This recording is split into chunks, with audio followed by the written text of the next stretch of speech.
Hello, হ্যাঁ বলো। সারাদিন কোথায় ছিলাম? অসুস্থ মানুষ আর কোথায় থাকবো, বাসায় শুয়েছিলাম। একদম মিথ্যা কথা বলবা না। সত্যি, সারাদিন বাসায় শুয়েছিলাম। তাহলে বিকালে যে তোমাকে দেখলাম লেয়ার পার্কে দাঁড়িয়ে একটা মেয়ের সাথে কথা বলতেছো। আরে আমার পাগলি, আমি ডাক্তারের কাছে গেছিলাম। আসার সময় হঠাৎ করে আমার এক ক্লাসমেটের সাথে দেখা। কই, আমাকে তো কখনো বলো নাই যে তোমার মেয়ে ফ্রেন্ড আছে। আর তুমি তো রাগ করবা, রাগ করে আমাকে বকা দিবা, সেই ভয়ে আমি বলিনি। আর কত মিথ্যা কথা বলবে বলো তো? তুমি তো বললে তুমি নাকি সারাদিন বাসায় ঘুমাইছো। এই তোমার ঘুম? বাহ। আরে পাগলি, ও শুধু আমার একটা ভালো বন্ধু, আর কিচ্ছু না। এই শোনো, তুমি আমার সাথে আর একটা মিথ্যা কথা বলবে না। আমি তোমার কথা শুনতে চাই না, ওকে? আরে একটু বোঝার চেষ্টা করো।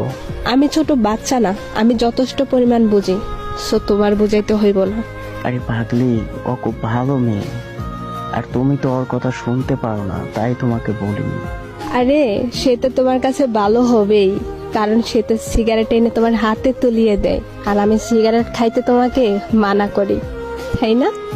আমি সত্য বলছি, আমি তোমাকে ছাড়া অন্য কোনো মেয়ের সাথে কথা বলি না। আমাকে না জানিয়ে কত কিছু করে ফেললে, আর আমি আমার মামার তো ভাইয়ের সাথে আমাকে সহ্য করতে পারো না, তাই আমি মামার বাড়িতেও যাই নাই। আর তুমি অন্য মায়াকে নিয়ে ঘুরতে যাও। ওই মেয়ের মাঝে কি আছে যেটা আমার মধ্যে নাই?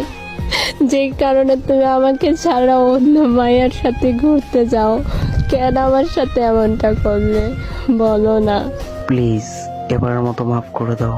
আমি আর তোমার সাথে মিথ্যে বলবো না।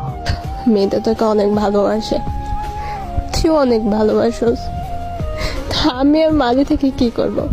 আমি যদি মরে যাই তারপরও তুই আমাকে দেখতে আসবি না, ভুলে যাবি তুই আমাকে।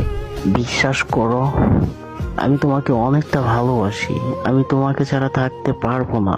আর কি বিশ্বাস করবো তোমাকে? তোমাকে তো আমার নিজের থেকেও বেশি বিশ্বাস করতাম, আর তুমি আমাকে দিনের পর দিন মিথ্যা কথা বলে গেছো। কেন আমার সাথে এমনটা করলে, কেন? সরি, আমার ভুল হয়ে গেছে, মাফ করে দাও। আর কিছু শুনতে চাই না, আর কাউকে আমি সুযোগ দিতেও চাই না।